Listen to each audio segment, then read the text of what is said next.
So now the illness doesn't only wipe away sins, but it also raises a person levels in the paradise.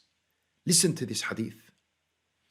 النبي صلى الله عليه وسلم, he said, إن العبد إذا سبقت له من الله منزلة لم يبلغها بعمله ابتلاه الله في جسده أو في ماله أو في ولده ثم صبره على ذلك حتى يبلغه المنزلة التي سبقت له من الله تعالى. What a beautiful hadith.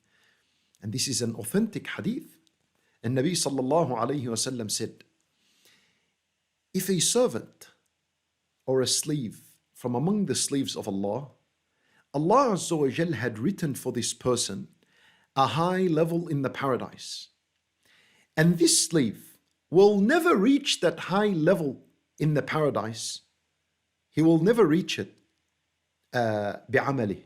يعني your prayer is not enough, your fasting is not enough, your sadaqat is not enough, your dua is not enough. All the good deeds you do are not enough to get you to this level that Allah has written for you.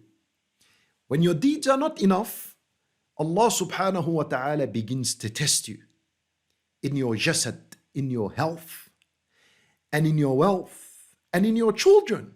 He begins to test that servant. ثم صبره. And then Allahu Akbar, then Allah gives him the ability to remain patient upon these tests.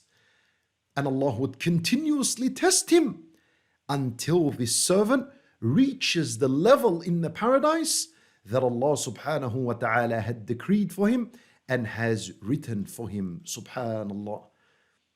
This is one of the benefits of sickness. Yani with all your good deeds. See, when you get sick, it's not a sign that you are not righteous. It's not a sign that Allah hates you. It could be that you have a level above in the paradise and your deeds are not getting you there. So Allah Azza wa Jal would test you in your health, in your wealth, in your children, until you reach that level Allah Azza wa Jal has written for you. Allahu Akbar.